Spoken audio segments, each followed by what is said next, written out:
Okay, so let's continue looking at connectedness. So here were just some examples of interesting topological spaces that were connected. So we can't separate them, but they're not path connected. So anyway, so one of the things you would have already gathered out is kind of like the importance of equivalence classes in mathematics when you do any kind of abstract thing. So, you know, just like, for example, when we talk about, you know, a certain group, the symmetric group on n letters or whatever,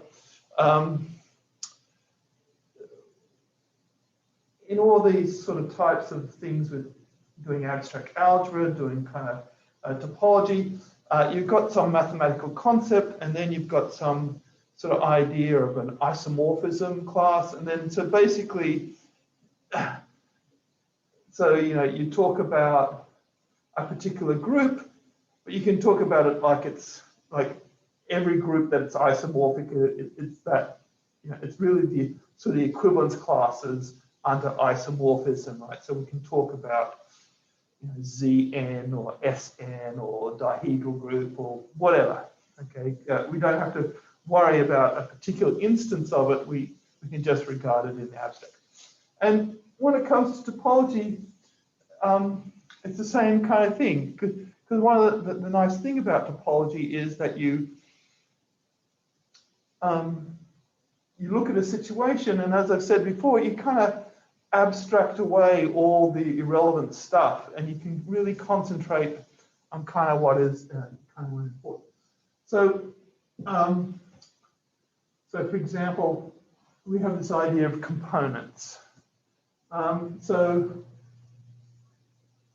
you can, given a topological space, you can set an equivalence relation on the space by saying two elements are related if they're in the same connected subspace. Okay? And so these equivalence classes are called the components of X. And we kind of, in our mind, think it's connected components, so we just call them components. Okay? So symmetry and reflexivity are obvious, right? Like X in itself is in the same component. If X is in the same thing as Y, Y is in the same thing as X. Why is transitivity kind of clear? Why?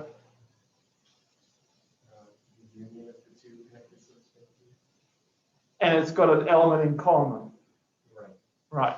So remember, so if if the union of two connected spaces, if they have an element in common, is the same thing. So okay, and so we can do the same thing with path components.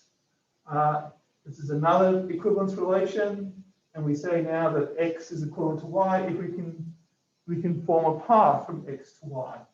And these equivalence classes are the path components of X. Okay? And this is an equivalence relation, right? Because we just, for element X, there's a path from to itself, just the constant path. Reflexivity, if X is equivalent to Y, Y is equivalent to X, because you just take the same path and you just, you know, there's a standard way, which is, you know, what is it?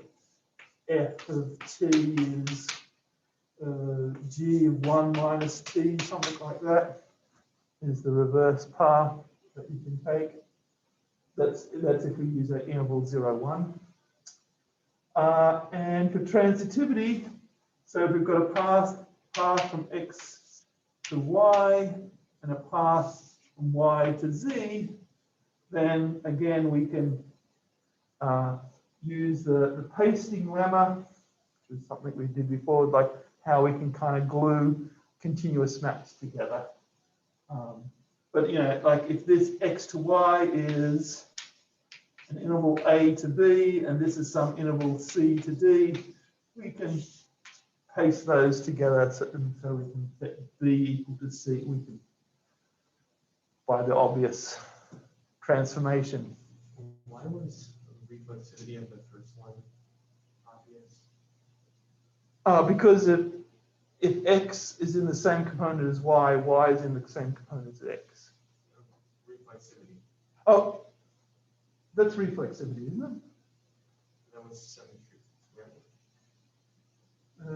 Hang on. So why is X related to X in the first iteration?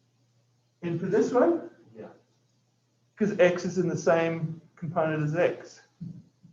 How do you know it's in a component? If every element is in some component. I mean, it could be just by itself. So Why do you know there's a connected subspace of X containing lowercase x? so any space is equal to the union of its connected components. Okay. Like even if it's totally, let's say a discrete topology, so that if it's the connected components are the individual points themselves, it's still union of its connected components. So like any space X, you take a thing and there's some component C that it's in. Just. But how do we know that? Hmm? I'm sorry, but how do we know that? What is a connected component? Meaning it's a connected subspace of this space. Right.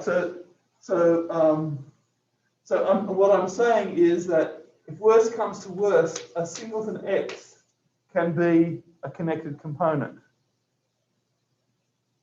Because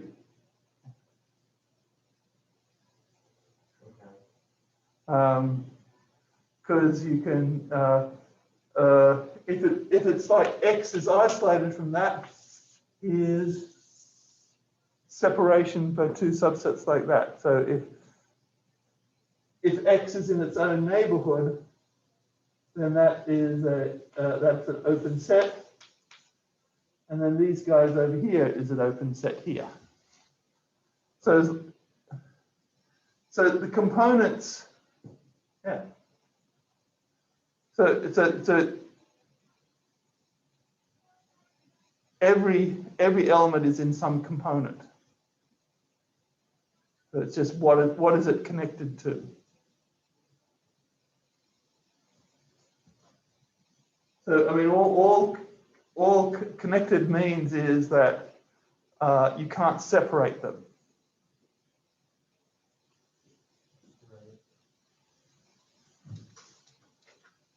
Hello then.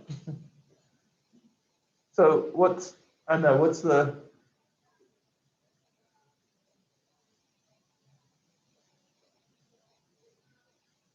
What about with the rationals? the rationals? If you have a point in there, can you find a connected subspace? Actually, the rationals is an example of a space which the components of Q are the singleton points. Okay. That makes sense.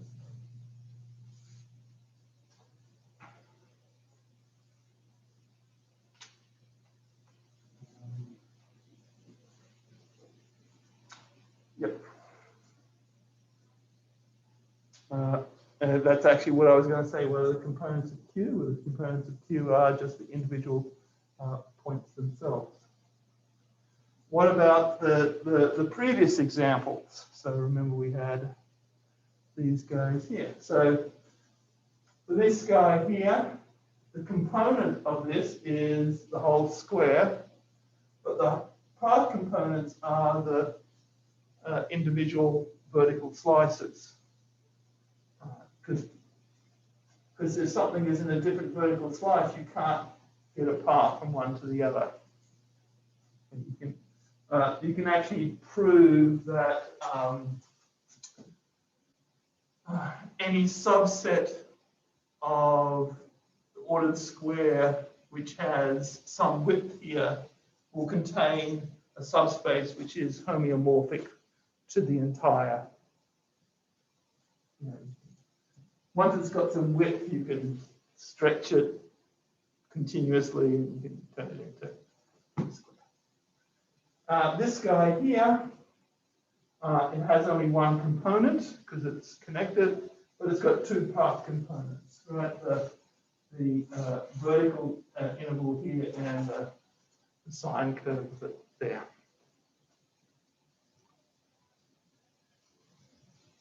Oops. Oh, and kind of like a really bizarre thing is, well, what if we only take the rational points of here? Then that will have infinitely many kind of path components. Yeah. So that's a good example of constructing things which things go wrong. So how do we describe components? So how do we actually go about actually saying it? So the components of X are connected disjoint subspaces of X whose union is X, such that each non-empty connected subspace of X intersects only one of them.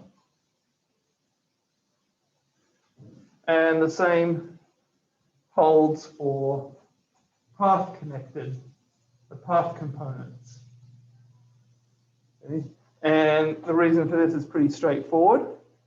So since we're dealing with equivalence classes, the fact that it's disjoint and union is X just follows from the fact that we're dealing with equivalence classes. This last statement here, so a non-empty connected subspace intersects only one of them, because if a connected subspace intersected two components, then since it's in a connected subspace, there's going to be, in this case, there will be a path. In this case, they're in the same connected component that the points of intersection have to be equivalent under the equivalence relation. So that this bit follows straight away, and then why are they connected? Disconnected? Well, if you just choose a point in a component, then every other point in that component is equivalent to it, and then you just consider the union of all those components. So that's again a union of connected components, and they all have a point in common, and that's the point X we chose to start with. And so connected follows straight away from that.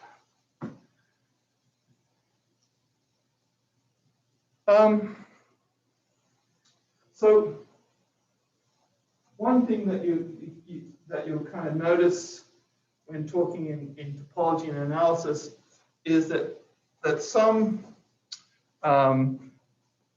concepts can be sort of like put just at a local level, and so that quite often it's only necessary for a certain property to exist locally and not globally. And so we have the idea of locally connected. So a space is locally connected if every neighborhood, it's locally connected at a point, if every neighborhood of that point has a connected neighborhood of the point contained in the initial neighborhood. And if it's locally connected at each of its points, then it's said to be locally connected. And the same thing for path connected, locally path connected. Okay, so let's have a look at some examples. So every interval and ray in the real line, for example, is both connected and locally connected. Here's a really typical example of a connected, non-connected but locally connected space. So something like this. Okay, so we see that it's kind of just made up of two components, two connected components. It's not connected, but it's locally connected, right? Because you take any point, any neighborhood of that point is actually going to be itself connected.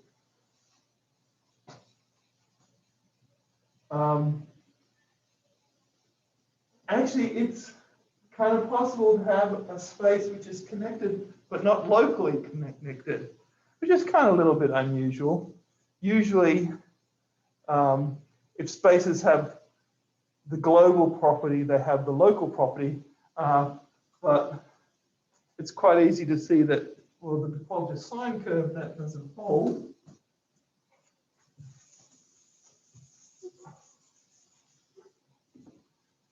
So, for example, if you take a point on the y-axis up here, for example, and we take a neighborhood of it, what does it look like? Well, we've got the sine curves coming down like that, and they get closer and closer and closer.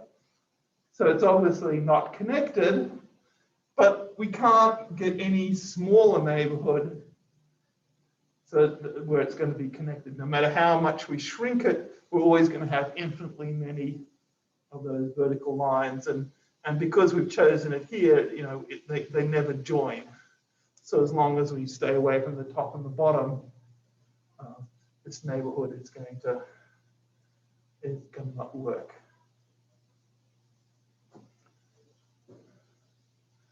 And then just showing everything is possible. The rationals are neither connected or locally connected. I should say nor, I guess. So we see that every kind of behavior is possible, right? Connected, local connected, not connected, locally. So, as I said, that's a little bit usual. Usually, like if something has the global property, has the local property, but that's not true for connectedness.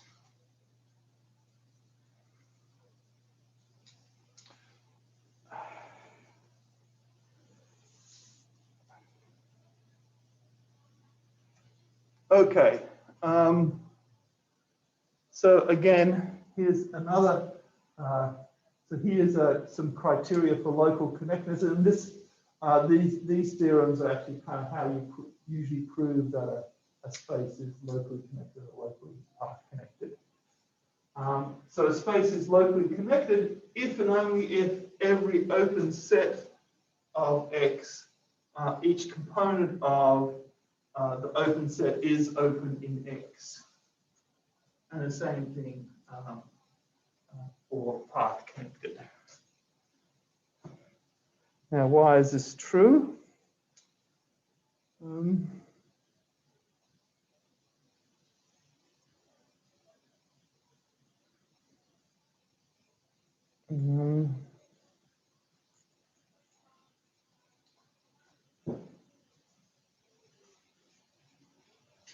So if we have a space is locally connected, I'm blanking for a second now.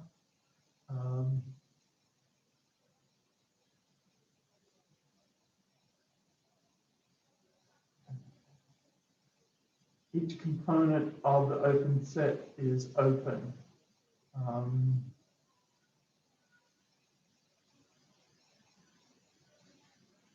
Oh, I mean, this just follows, going this direction, that just follows from the definition of local connectedness.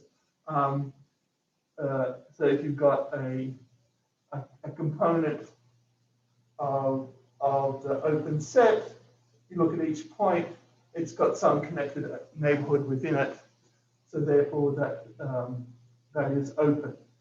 If we found a neighborhood around each point that's contained within U. And if each component of U is open in X,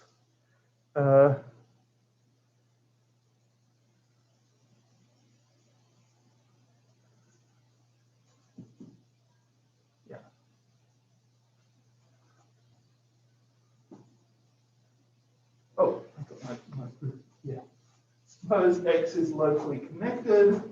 Consider a point of a component of an open set U in X.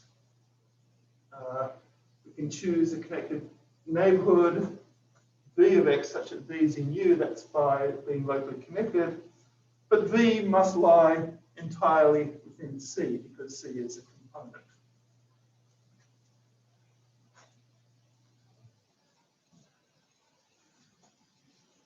And then other way, let's suppose all components of open sets are open.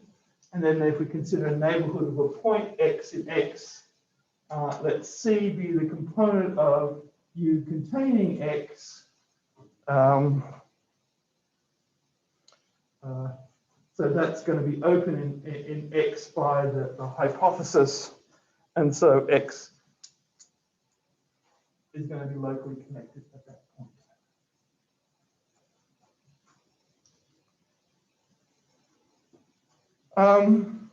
So what's the relationship then between path components and components? So we've already seen that, which is the one, we've already seen that if something is path connected, then it's connected. So each path component of X lies in some component of X. And if our space is locally path connected, then the components and the path components are the same.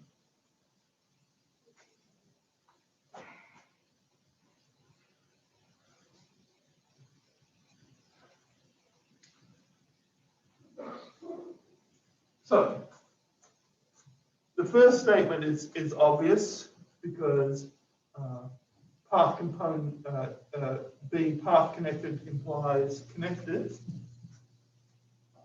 So a path component lies entirely within a component. Then why does locally path connected help us? Well, argue by contradiction. Let's say we have our path component lying in our component strictly, and then just look at all the other path components. So let Q be the path components in C that are different from P. Then that will give us a separation of supposedly connected space. So that can't be so.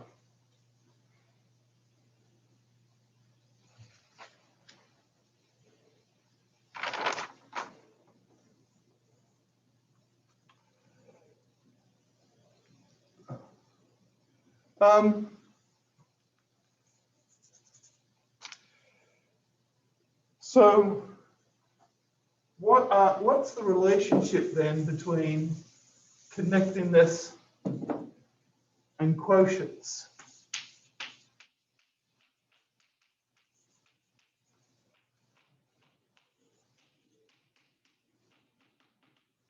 Write a slide about this. So let's say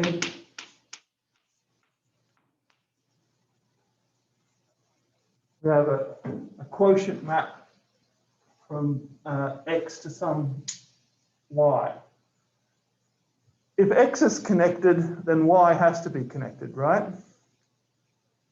Because P it's by continuity. What about if Y is connected? Then it's not necessarily true that X is going to be connected, right?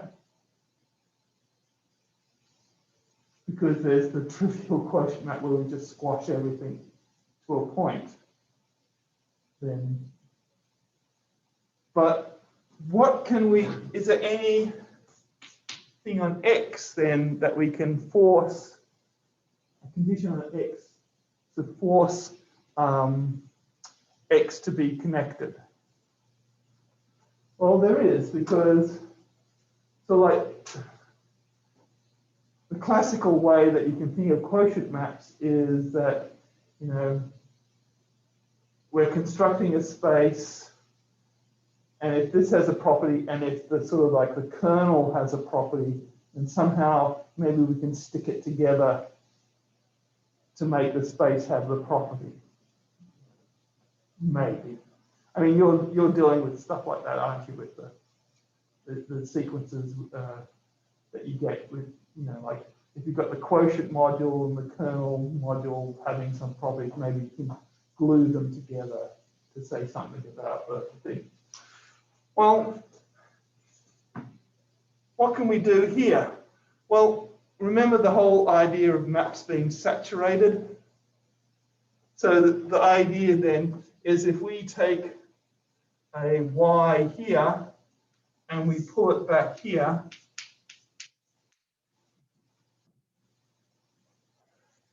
if these guys are connected and the quotient is connected, then that's enough to make the space connected, right? Because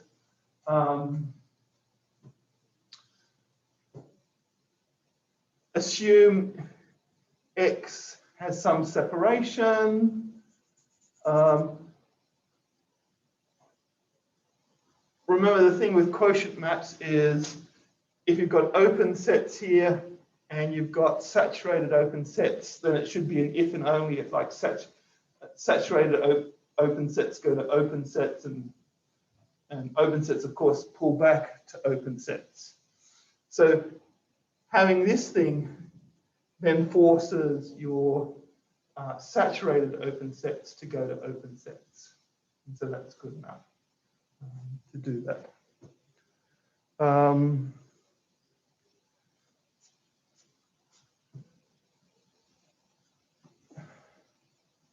What about local properties? It's true that if X is locally connected, then the quotient of a locally connected space is going to be locally connected. I don't think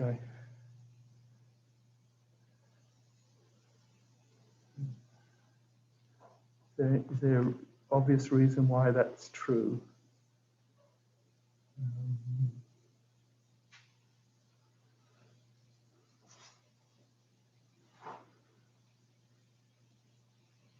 Yeah, it's a little bit involved. I don't want to. I'll just say that that's true. What about topological groups?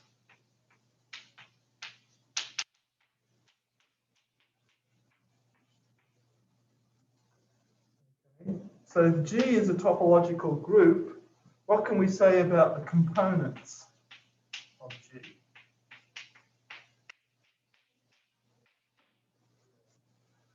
Well, let's have a look at C being the component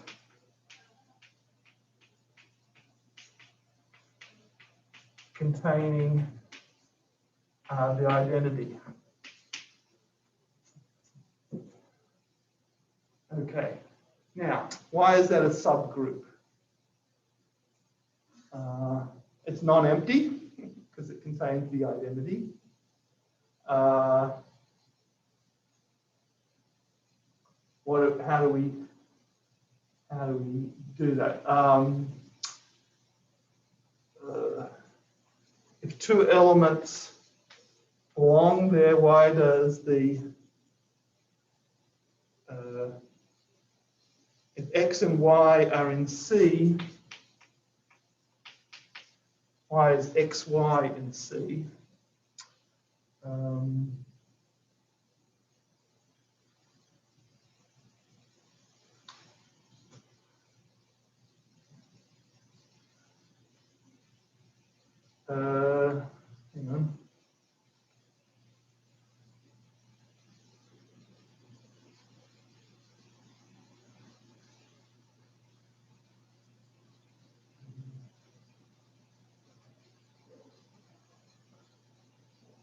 No, it should be straightforward.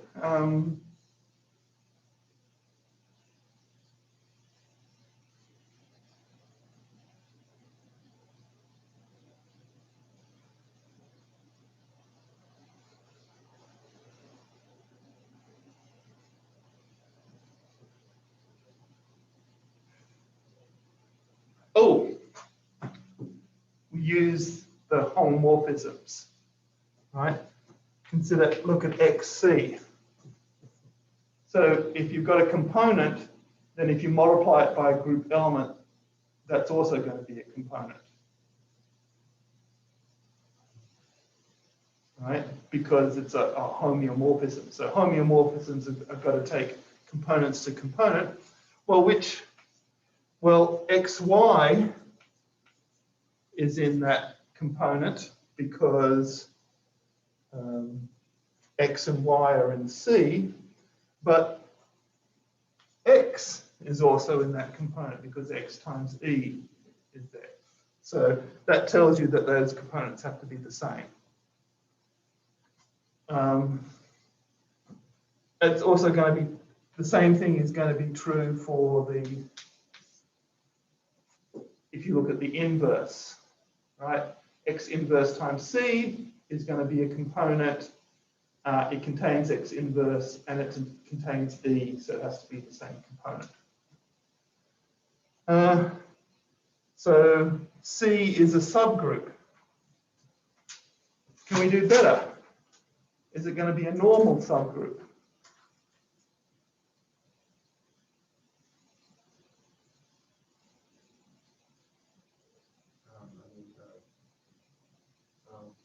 So what are we going to prove? We've got to look at G, C, G inverse. It's the same argument, right? It's also a homeomorphism. So it's going to take a component to a component. Which component does it going to take to? Well, it's going to, since E is in C, E is also in this guy here, so this has to equal C. So that's a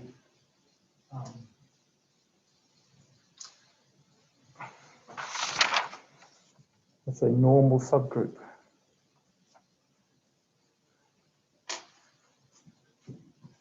What else do we need to know?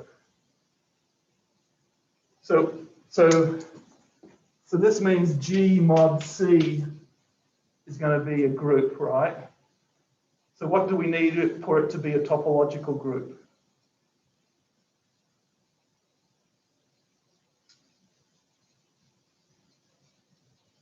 So we need it to be T1, right?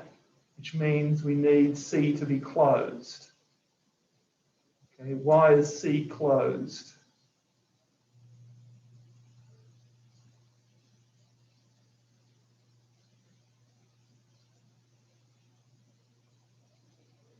Are all components always closed? What happened? Yes, we do a theorem where that if we take a connected thing and we threw in limit points, doesn't it stay connected? Right. So that means components always have to be closed because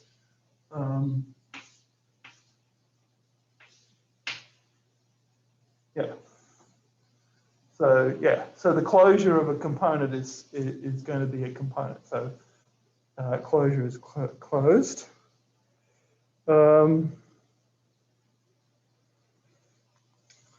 What about openness? Do components have to be open? No. For example, take Q. Each point is thing.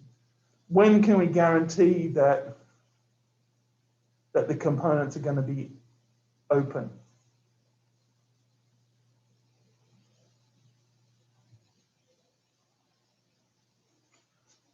Given that they're closed, if we look at the complement, that's going to be open, but it's going to be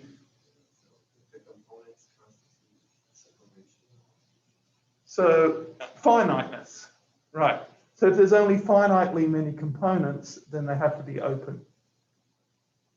Right, because, yes, because each one is closed, so therefore the complement, which is equal to the union of those closed things, and that's going to be enough for it to be open. Okay, so, but in this thing here, C is closed because it's a component. So that means G mod C is a perfectly good topological group. And it's, what is it? It's the component classes.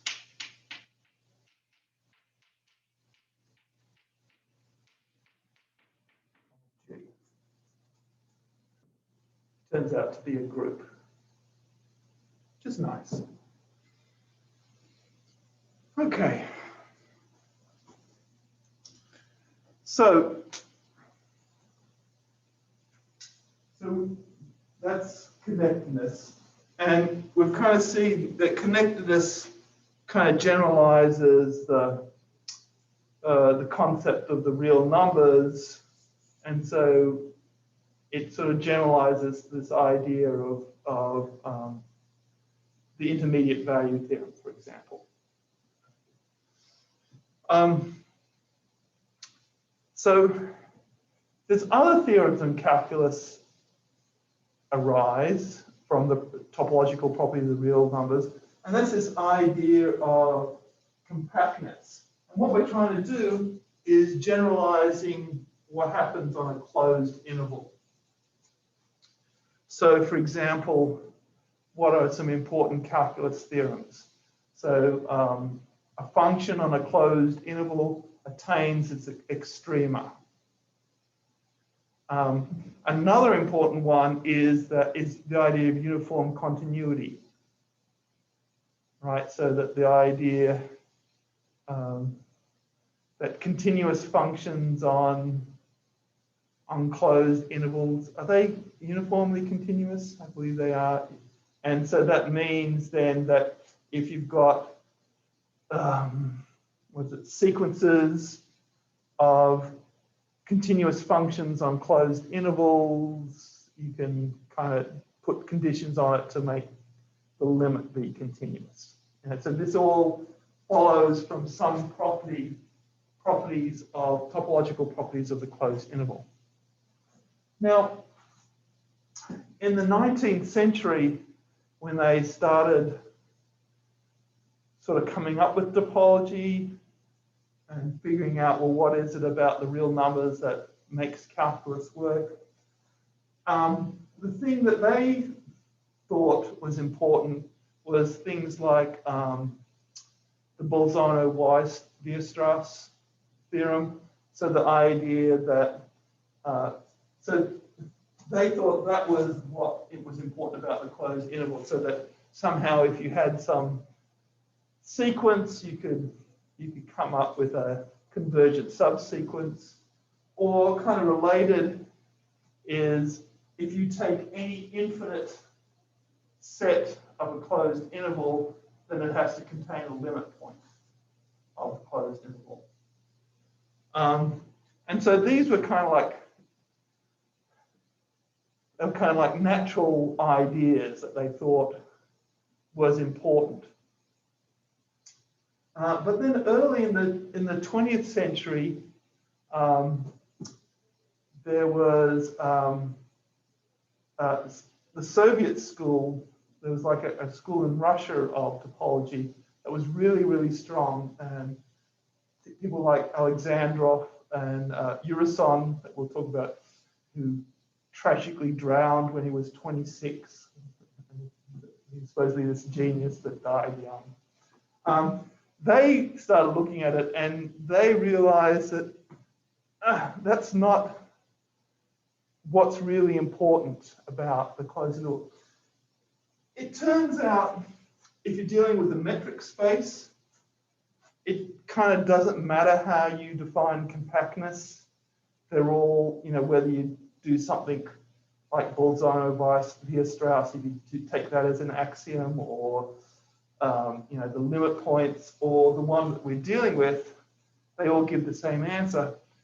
But for non-metric spaces, they realized that this idea here was what was important. That really was the key thing that captured what we wanted a compact space to be, like those calculus theorems. And they said that they found out that in general, if you define compactness in different ways, they don't match up exactly. So there are spaces where you can have one thing hold and not another. And so this is what we come up with is what the definition of compact is. So the first thing we've got the idea is the idea of a cover. So a collection of subsets covers X if X is the union of the elements of our collection. And the important thing is an open covering. So it's an open covering if we can cover our space with open subsets. And the same thing for a subspace of X. The collection will cover Y if it's the union of its elements contains Y. And so the definition of compact, which is not really intuitive in any real sense, so that's why I talked about it before. A space is compact if every covering contains a finite subcovering. Okay, which kind of, but it actually turns out to be what you actually use to actually prove anything about compactness. It's actually easier to use than the kind of other definitions of compactness. So some examples. So R.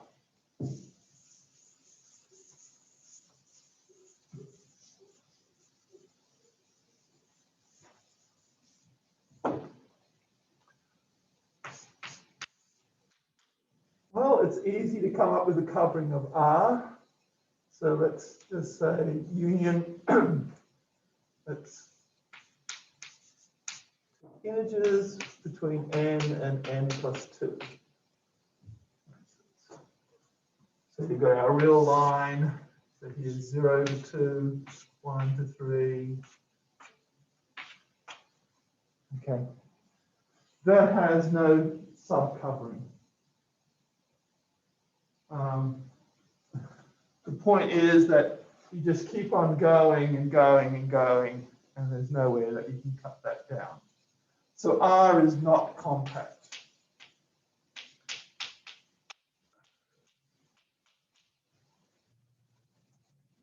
Let's compare it instead with this guy here, where we've got 0, 1, a half, a third, a quarter, etc. like this. This does turn out to be compact. Now, why is it compact? So it's a covering, right? So some open set has to contain 0. Right. So all this stuff here that sort of goes on, you're right. So it's going to contain some ball 0 epsilon, right? And so if we let n equal basically 1 epsilon, then all the 1 on I greater than n is going to be contained within this ball that has to be there. And then once we take care of that ball, then we've only got finitely number of points there. And so this is compact. But if we remove 0 from the set, it's no longer compact, right? Because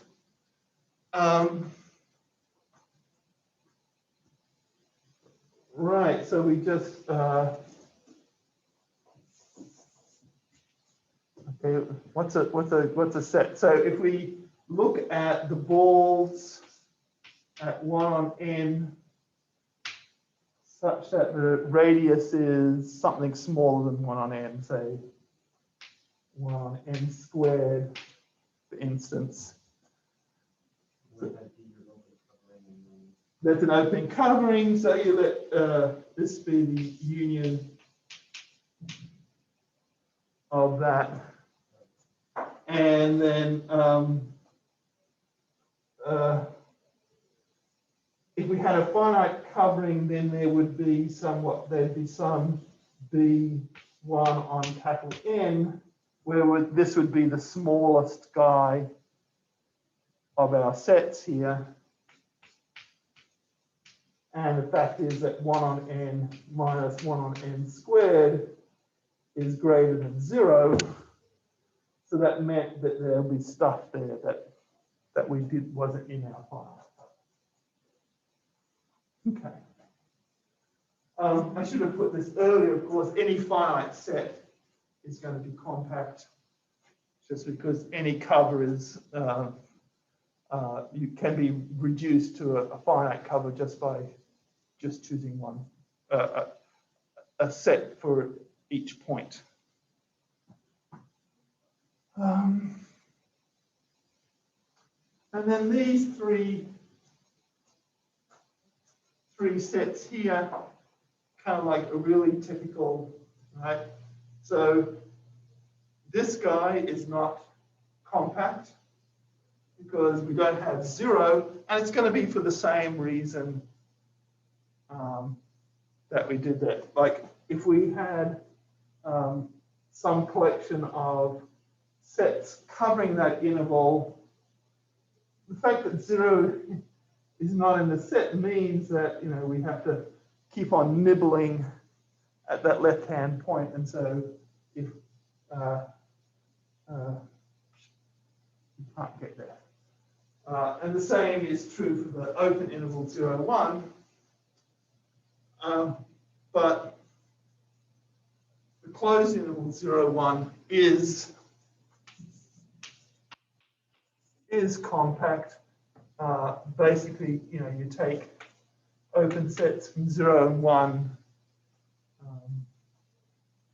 Well, we'll prove it later on. We'll prove that it is compact.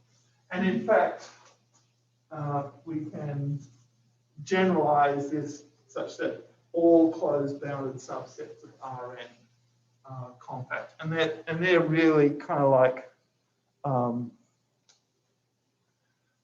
the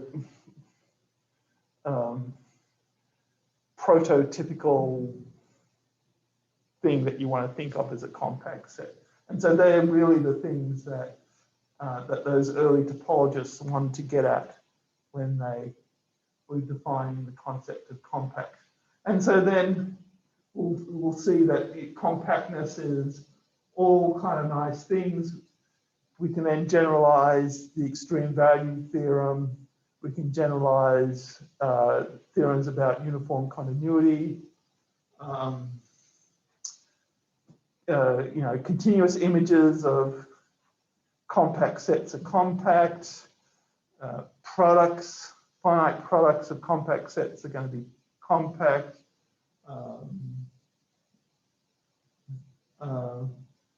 And then there's a nice relationship between compactness and Hausdorff. And so we see that this is indeed the right definition for compactness. And so that's what we'll look at on Wednesday.